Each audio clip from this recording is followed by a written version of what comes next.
Welcome to Pure Nonfiction, the podcast covering documentary film. I'm Tom Powers, the artistic director of Doc NYC. The 8th annual festival is coming up November 9th to 16th in New York City.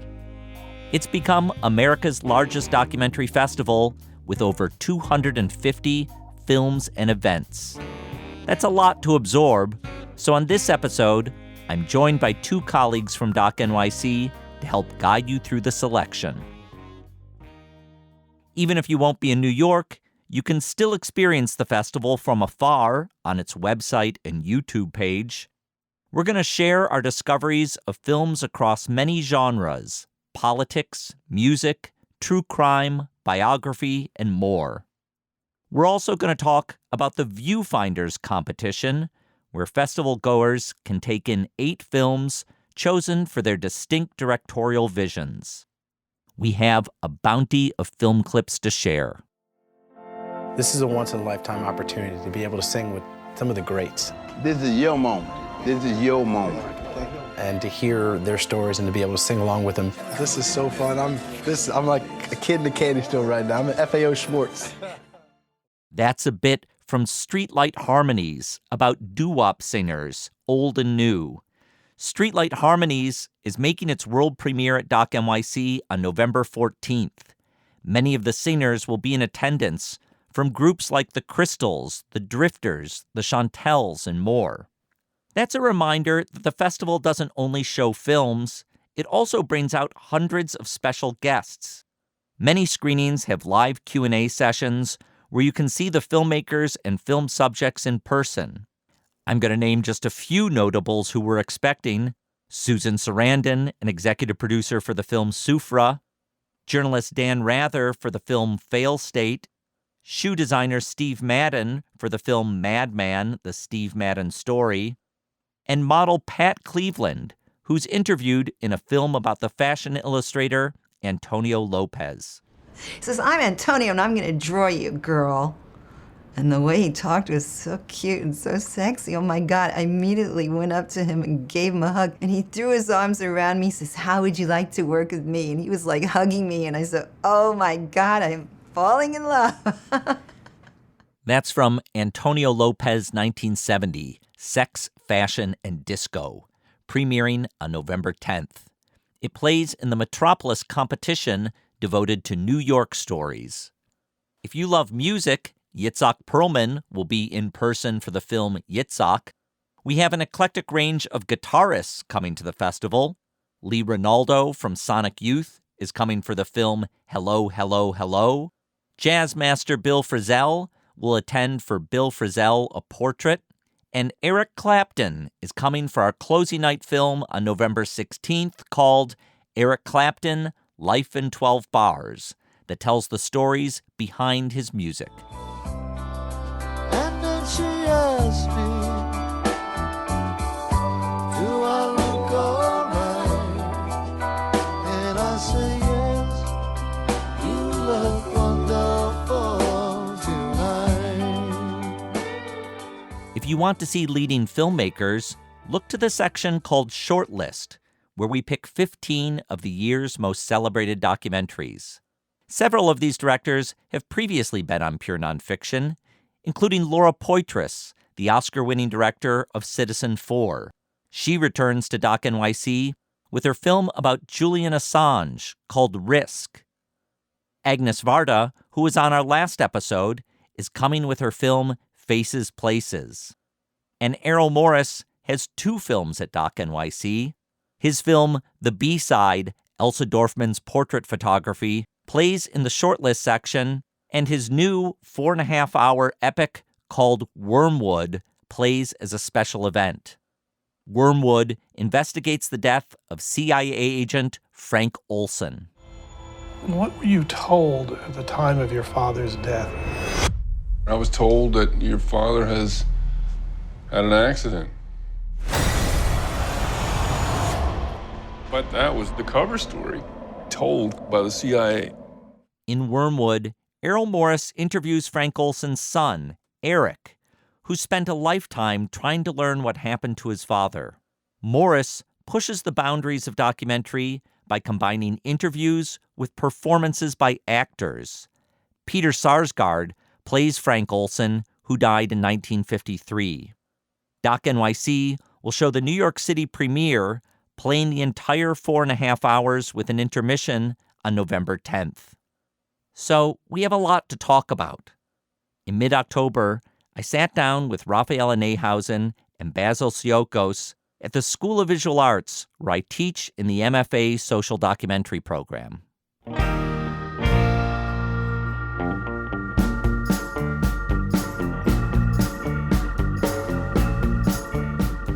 My first guest is Doc NYC Executive Director and co-founder Rafaela Nehausen. She is also a co-founder of the Split Screens TV Festival at IFC Center and the Montclair Film Festival in New Jersey. She produced the documentaries Miss Gulag, about a Siberian women's prison and their annual beauty pageant, and the Oscar-nominated short Joe's Violin. She's also the executive producer of this podcast and my wife. Rafaela, welcome to this side of the microphone. Thank you for having me, Tom. Very excited. Our second guest is Basil Tsiokos. He is Doc NYC's Director of Programming, now in his 5th year at the festival. He has other jobs as Film Program Director for the Nantucket Film Festival, and for 12 years he's been the Documentary Programming Associate for the Sundance Film Festival. He was previously Director of NewFest, New York's LGBT festival. Basil, welcome to the show. Happy to be here. So Rafael and Basil, what a difference a year makes. This year's festival starts on November 9th, the 1-year anniversary from when America woke up to realize that Donald Trump was president. I think any thought that any of us might have had that we could go gently into the night, that thought has been vanquished. So we're in this for the long haul. Our opening night film is Greg Barker's The Final Year, that covers President Obama's last year in office. This film is going to be released in January by Magnolia Pictures and HBO. Basil, you oversee hundreds of submissions to Doc NYC. Was the political backdrop standing out to you this year? Absolutely. I mean, there were films that just tacked on endings that had to address a new reality. But there were other films that were clearly long in the works that dealt with larger issues internationally that Trump and all of that is just reflective of. This year we have a new section that speaks to that called New World Order. And one film that I'd point out there that I think is really quite telling is a film called Euro Trump, which is about Geert Wilders, who is a very controversial figure in the Netherlands. He's known as the Dutch Donald Trump. I try to not spread around lies or non-truth kind of things. But hey, I'm a politician, so I always, most of the time, spread political opinions. And for some people, it's the truth, and for people, it's disgusting. So that's politics. We also have a film called Sky and Ground, which is about the refugee crisis following a family from Syria as they try to seek asylum in Berlin. So these larger issues are certainly part of the conversation. So those are 6 films in this section that you created called New World Order. Then there's another section called Fight the Power that reflects so many films that we are always seeing about different kinds of activism. Can you talk about some of the films in Fight the Power? Sure. This section covers the gamut from the Black Lives Matter movement. There's a film by Sonia Son called Baltimore Rising, where the filmmaker, who many will know as one of the actresses on the HBO series The Wire, returns to Baltimore in the aftermath of the Freddie Gray murder. The first time I heard about Freddie Gray was on TV. I was downtown. I was working at the Marriott Waterfront. And my white coworker, I remember her saying, "Oh my gosh, has anybody been hurt? Has anybody been injured?" And I remember saying to her, "Yeah, somebody been hurt, somebody been injured, somebody died, and that's what this is about." And she was saying, no, I'm not talking about that. I'm talking about the police. I mean, something at that moment like snapped inside of me, and it was just like, I can't do this. Like, I can't just sit on the sidelines. This is a part of me. There's also films that are dealing with everything from the fracking debate to the fight for paid family leave in a film called 0 Weeks. But, of course, not all the films are about politics. There are lots of different thematic sections. Music is always a big one in our Sonic Cinema section. Rafaela, there was a film that came to us very late in the program called David Bowie, The Last 5 Years. What is that one about?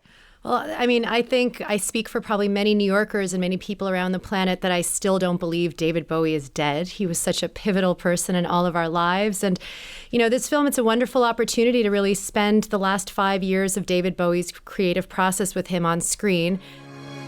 Something happened on the day he died. Spirit rose a meter and stepped aside.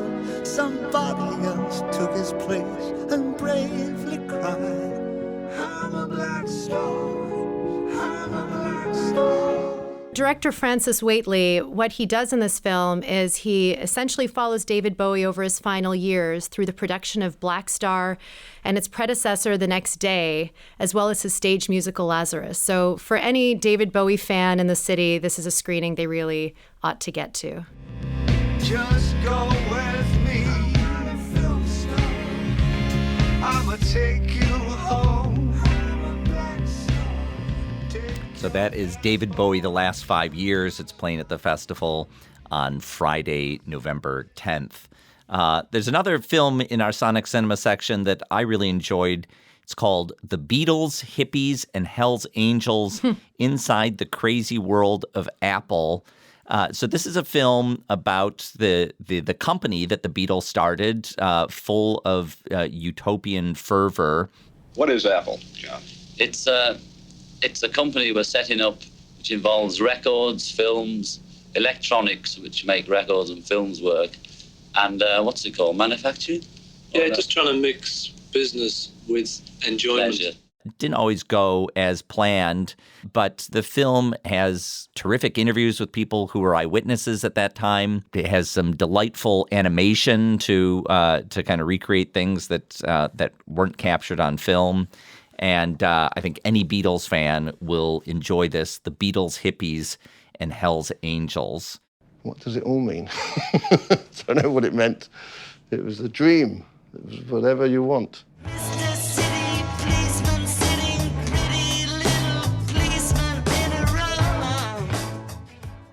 We've got, as I said, 23 films making world premieres at the festival. Basil, pick out one for us to talk about. One that I was very surprised by because I'd heard nothing about this is a film called Father's Kingdom.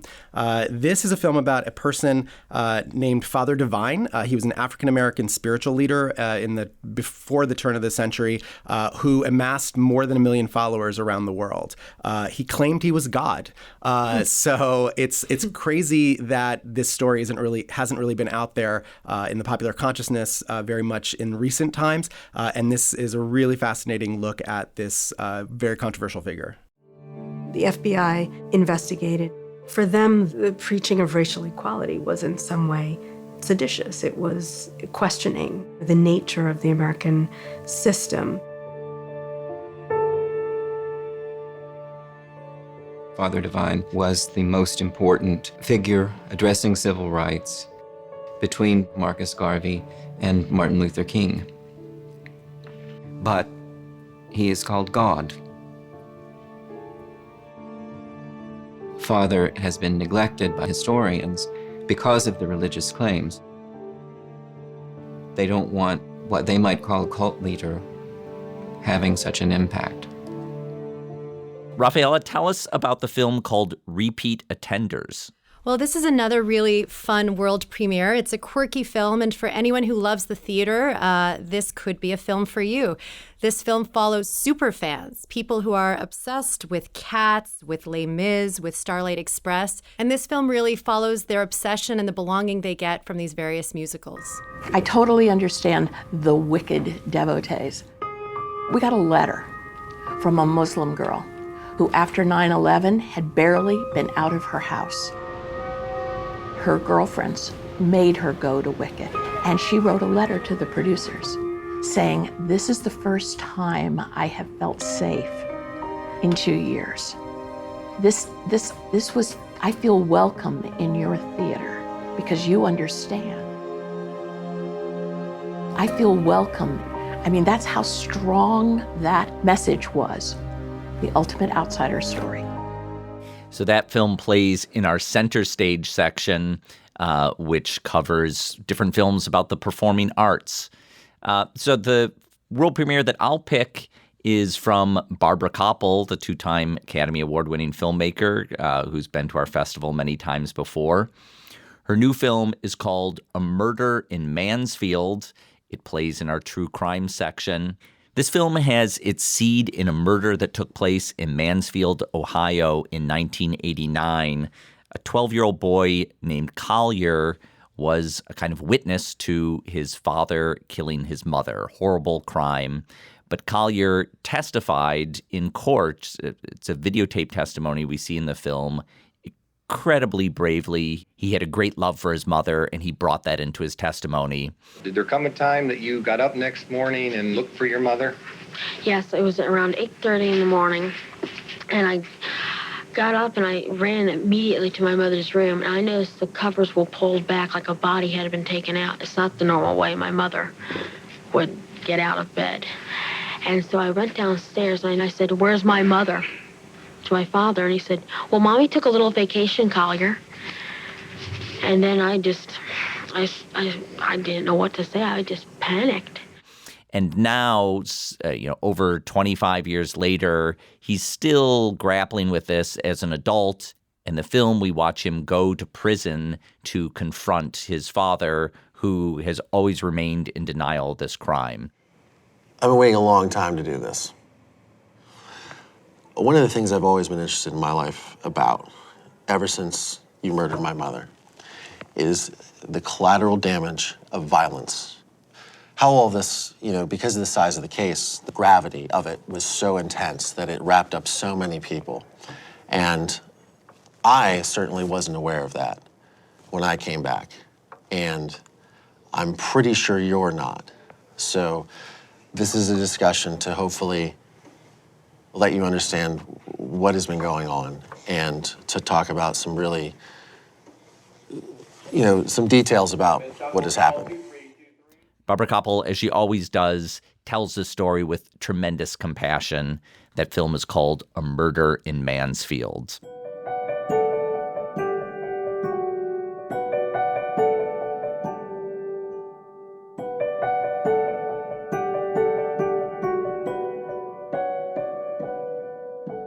All right, we could talk about lots of films individually, and we will talk about some more. But I want to take a step back right now and ask how each of you got into documentary festivals. Raphael, let me start with you. Sure. So when I was after college, I took a job. I was a management consultant in Toronto, and I always loved the cinema, especially documentaries. And I would actually take time off of my real job to attend Hot Docs. I think I started doing that in 2000 or maybe 2001. And Hot Docs is the big documentary festival in Toronto. It has a huge lineup covering documentaries from all over the world, and also has an industry component of panels and conversations. Correct. So I would just immerse myself in documentaries. I'd go to that festival, and along the way, I ended up making a film. Miss Gulag was my first film that I made, which is actually, Tom, where you and I met in Berlin. And from there on out, I was just deeply... We should just get this out here. We met at the Berlin Film Festival. We have a love story that began at a film festival. Yes, we are truly a film festival family. And Basil, we're not trying to make you feel awkward at this part of the interview, but this is all true. So yeah, so I'd say it was really from an early part of my professional career that I started going to film festivals and just really fell in love with it. So coming to a film festival is not only about seeing films. You could meet your future spouse. Absolutely. Basil, I actually don't know what your documentary origin story is. I know both of you came from being filmmakers first. I actually came from an academic route. And so I actually was going to grad school, and I decided to do some internships at film festivals, starting first in San Francisco and then in New York when I came here for grad school here. And I just happened to be in the right place, the right time, maybe the wrong time. And I went from being an intern to taking over the festival within 2 years, and that was NewFest, the New York LGBT Film Festival, where I was for 12 years. During that time, I saw tons of documentaries and, of course, tons of features on LGBT subjects, but I found myself getting a little bored after a while, doing anything for 12 years. And I realized that documentaries were really where I was most interested. And I started to transition away from the being known as the LGBT film person and being known as the doc film person. And so I started basically just focusing on that route. Sundance came along around the same time too, so that certainly helped. And that's how I got into documentary programming. And at one point, you were doing a series of blog entries or tweets that explain what that was. Sure. Yeah. I mean, this is also part of my calculated plan to rebrand myself. And this was so I have a blog that I still force myself to do every day called What Not to Doc. And so I started doing these blog posts as well as tweets that were headed by Dear Documentary Filmmakers. And what these were about, as I'm sure you absolutely can attest to, we see a lot of the same kinds of tropes, the same kinds of filmmaking techniques when we're watching hundreds and hundreds of submissions. And after a while, you just kind of get sick of them. And so this was my way of venting a little bit. I never named any particular filmmaker or films, but I would just complain about things that were driving me crazy, and they seemed to resonate quite a bit with other film festival programmers as well as filmmakers. And so it kind of took off from there, and I kind of just devoted a bit of time to it until I sort of ran out of gripes, which says quite a bit about how much I wrote. Well, these days, your blog, What Not to Doc, I find it much more a place to get great recommendations for what's happening at other film festivals, what's coming out every week in documentaries. So yeah, it's a great resource. Where do people find it? It's whatnottodoc.com. And Tom, I know you're used to interviewing everybody, but since we're here, why don't you tell us what brought you to the festival world? Good question. So I spent 10 years making documentaries for HBO and PBS and other places. And to me, when I was making those films, my favorite part of making the film was showing it to an audience at the end. And because all my films were for TV, I'd really only get one chance. One night, I would gather all my friends in a theater to show the film. And that kind of made the 2 years or however long it took to make that documentary worthwhile. So after 10 years of doing this, I was looking to kind of change what I'd been doing with documentary film. And I thought hard about what it was that I liked about it. And the thing that I liked most was creating that opportunity for an audience to see a film. So that was in 2005. The IFC Center had just opened. I approached the manager, John Vanko, and asked him if I could take one night a week to show a documentary, followed by a conversation with filmmakers. And he gave me the green light to do that. And it's a series called Stranger Than Fiction that's now been going for 12 years. The year after that, I got a job at the Toronto International Film Festival, programming its documentaries. And then around 2008, John Vanko came to you and me, Rafaela, and said, I think we should start a documentary festival in New York, to which my reply was, no, I'm too busy. I can't, I don't have time for that. But he convinced us, and we put together the plan in 2008. Then the financial crash happened, and we decided this wasn't a good year to be starting a documentary film festival. And we put it on ice, and then a year later, we got it underway for the first festival in 2010. That's how it happened. And also, as we think back, Tom, the crazy thing is that the festival got greenlit when we had a 2-week-old baby. So our real child is the exact same age as Doc NYC. We've kind of had these 2 children at once. That's right. You know, we have a film in this year's festival called 0 Weeks, which is all about parental leave or the lack of parental leave. Parental paid leave, yeah. Parental paid leave in American jobs, and well, we know that acutely. Yeah, we sure do. And actually, that film I wanted to flag, it's by a Doc NYC alum. Yes. Kai Dickens, who was here previously with the film Soul Survivor. And one of the things that makes me really excited about our festival being in its 8th year is we do have a lot of repeat filmmakers coming back.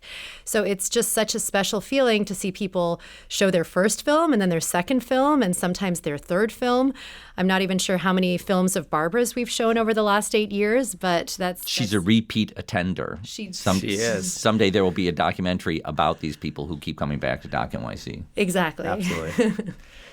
So for people who are listening and have never been to Doc NYC, let's give them some basic user tips. Raphael, I've never been to Doc NYC. How do I approach this festival? Sure. So, I think the first step would be to go to the website, docnyc.net, and there's a ticketing page that really maps out all the different ways you can come to the festival. You can buy tickets online. You can get tickets at the box office. Several of our films very frequently go rush before the festival, but you shouldn't be deterred. There's often a limited number of tickets that get released to the rush line the day of the screening, 15 minutes beforehand. One new thing we did this year to try to make it easier for people is that we introduced a 10-pack of tickets. So you can purchase a 10-pack, which would be cheaper than purchasing the films individually, and you can redeem it for the films online. With that 10-pack, you could either go see 10 films yourself, or you could use those tickets to bring other friends to films. Future spouses, dates, whatever you got. Yes, you can be very generous with your 10-pack. Another, if you really are a complete cinephile and just want to see as much as possible, we have the All Access Pass. And that's really a perfect way to just binge on a lot of movies and pretty much get in fast and check out everything at the festival. So most tickets are $19, which is still pretty cheap entertainment compared to seeing live performances. But if you're really cheap, we have some lower price tickets. There are $12 tickets for our weekday matinees, any film that starts before 5 o'clock. And all the shortlist films, the section that picks 15 films that we think are some of the most standout documentaries of the year, those screenings are just $12.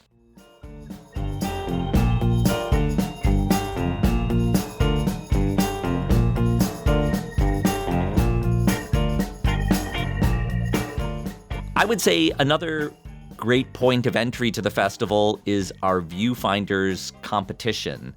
These are 8 films that we've selected for their distinct directorial visions. It's an international mix of subject matter set in Palestine, Liberia, Congo, Denmark, and the U.S. And this year we've done something new with VIEWFINDERS. We've scheduled the 8 films in that competition across the first weekend of the festival to make it easier for people to see them all. So there's 2 on Friday evening, there's 3 on Saturday, and 3 on Sunday if you want to devote those days from November 10th to 12th just plunging into these terrific documentary visions.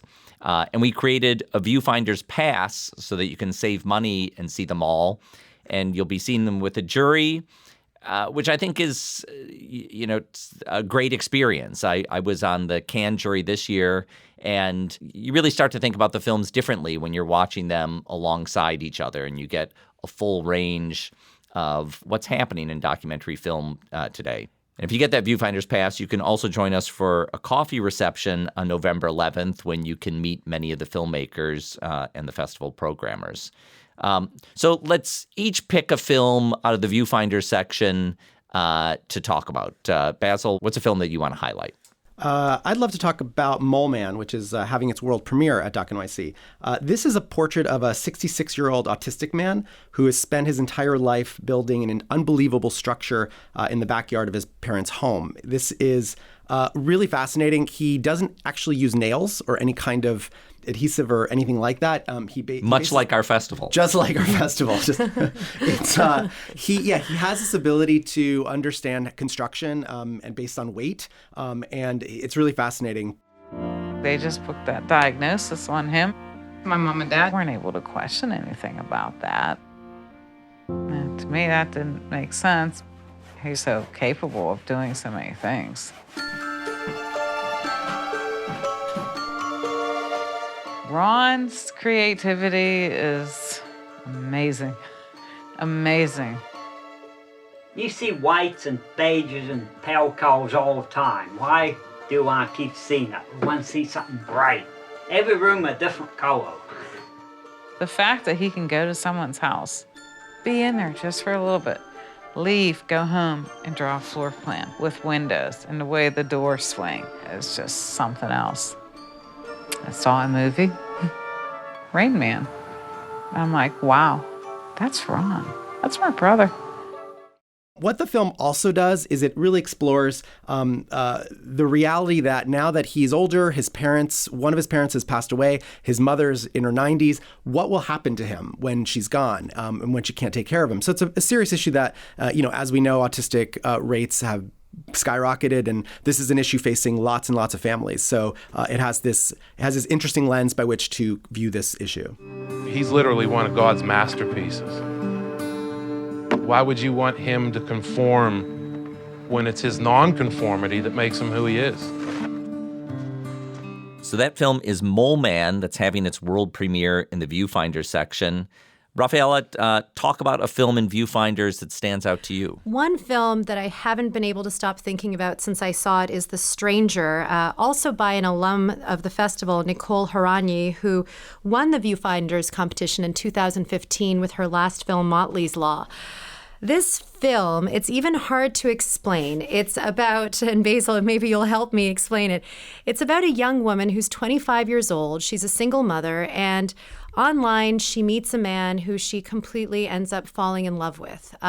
He's heir to a fortune, he moves in, and long story short, nothing ends up being what it seems. The aspect of the film that's been so incredible for me to keep reflecting on is that the people are playing themselves as they remember all of these memories. So it's just such an inventive exploration of the form of documentary and really pushes the boundary of how we tell stories. It's a cautionary tale about meeting people online. This is another endorsement for going to film festivals Absolutely. And meeting your romantic partners in person. So is Doc NYC going to have a dating app next year, Tom? Is this where this is all leading? Probably. I like that. It wouldn't be bad. Yeah. A lot of single people in New York who love movies. So that film is The Stranger, that's having its U.S. premiere in the Viewfinder section. Now I'll pick one. I'm going to pick a film called Nayla and the Uprising. This is by the director Julia Bacha, who previously made the award-winning film Budrus, set in a Palestinian village about a nonviolent movement. In this new film, Nayla and the Uprising, she's covering an earlier chapter of Palestinian resistance, the First Intifada. This film looks at the hidden role that women played in that uprising. It has tremendous interviews and makes really inventive use of animation to evoke that period. Yeah, and Tom, we'll remember also that this film has a history with Doc NYC. It was the winner of the Pitch Perfect competition last year, where Julia pitched the film to industry to get advice on how to finish up the film. So the Pitch Perfect Day is part of our Doc NYC Pro conference that we're going to be talking about on our next episode. So rounding out the Viewfinder section, there are 3 films that previously played at the Toronto International Film Festival: The Judge, Silas, and Love Means Zero. You can hear more about those films on our Pure Nonfiction episodes 53 and 54 when we talked about their appearance at TIFF. And then a couple other films that have prestigious festival history. There's the film Love, Cecil, which previously played at the Telluride Film Festival, about Cecil Beaton, the extraordinary photographer and designer. Here's an archival clip from Love, Cecil of Diana Vreeland with Truman Capote talking about Cecil Beaton. From the beginning, I've known him all my life. He's a friend of a lifetime. He always wanted a very good life, and he realized there's only one very good life, and that's the life that you know you want and you make it yourself. That's what he's done. Don't you think? Yes, well, he's a total self-creation. There are very few people in the world that are total self-creations, and he certainly is one. You see, what I like about Cecil, he's got a great deal of the outrageous cinema. He likes all the limits, doesn't he? Well, he certainly goes to extremes. Yes. He can be extremely kind or extremely rude. He can be the rudest person I've ever known. Yes, and he picks his enemies beautifully, doesn't he? Mm-hmm. He knows what he's doing when he's doing those things. I wonder, though, really. I mean, he certainly gathers enemies like other people gather roses. That's right. I'm not so sure that he picks them well. But he's very positive. He's not a negative person. He loves. It's very easy for him to love. He positively loves you or he positively hates you. And the 8th film in Viewfinders is called This Is Congo, that had its world premiere at the Venice Film Festival in August. This looks at several figures in Congo's fractious conflicts, and it has gorgeous cinematography. So Those are the 8 films in the Viewfinder section. You can watch them all on the weekend of November 10th to 12th with a Viewfinder's Pass, or you can just pick whatever one that you want to see. Also important to note that Viewfinders is one of 3 competition sections we have at the festival. The other main section is Metropolis. These are feature documentaries that are about New York City and New York stories. And we also have a shorts competition. Winner of the shorts competition becomes Academy qualified without the traditional theatrical run. And winner of the Viewfinders and Metropolis competitions receive a prize package of deliverables from Technicolor Postworks New York, and also a 1-week run at the IFC Center. Basil, can you say a few words about the team that puts together this whole slate? Absolutely. It's impossible for one person to put this all together. So I'm very fortunate to be able to work with 2 associate programmers for features, Ruth Samalo and Karen McMullen. And on the shorts side, the shorts programming is done by Opal Hope Bennett, who has been our shorts programmer for the last several years. And this year she's been joined by associate programmer for shorts, DeWitt Davis. So lots of different perspectives feeding into this lineup. Absolutely. So that's just a small sampling of our much larger festival. This year, we're at more than 250 films and events with more than 300 special guests. Basil, I have no idea how you and your team pull this off every year, but you do such an incredible job. For those listeners who aren't in New York City and want to check out our festival, please visit the website, docnyc.net. And also, I encourage you to check out our social media where we try to put up things as they happen, photos, videos, quotes, so at least you can get a sense of what's happening in New York between November 9th and 16th. Let's wrap this up with music from Streetlight Harmonies. When the night has come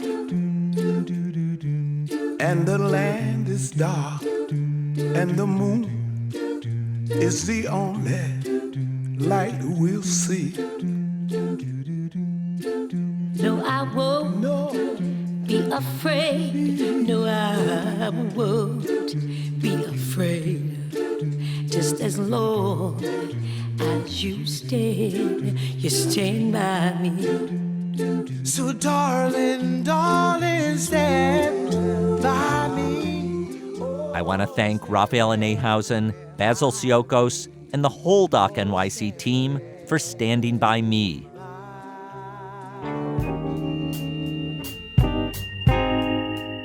A big thanks to Doc NYC's sponsors. Without them, the festival wouldn't be possible. The major sponsors are A&E Indie Films, Amazon Studios, HBO Documentary Films, History Films, and Netflix.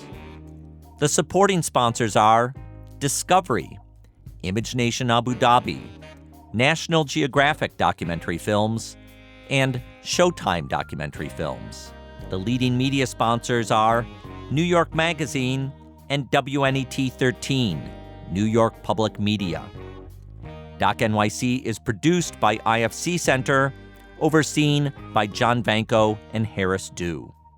On the next episode of Pure Nonfiction, we're going to talk about Doc NYC Pro, the conference for professionals spread across 8 days with panels devoted to editing, cinematography, producing, financing, and more. After that episode, Pure Nonfiction will get back to interviewing documentary filmmakers. Thanks to our team, series producer Sarah Moto, sound mixer Tom Micah, web designer Cross Strategy, and social media master Jordan Smith. Our theme music is composed by Andre Williams, and our executive producer is Raphaela Nehausen. I'm Tom Powers. You can follow me on Twitter at THOMPowers. Pure Nonfiction is distributed by the TIFF Podcast Network. You can read our show notes, learn about live events, and sign up for our newsletter at purenonfiction.net.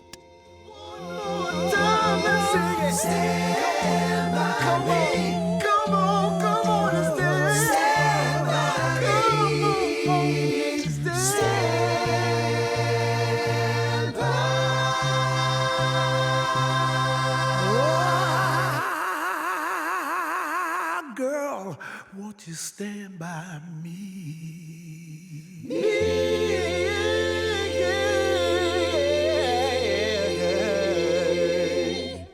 Yeah. Yes. That's the take right there.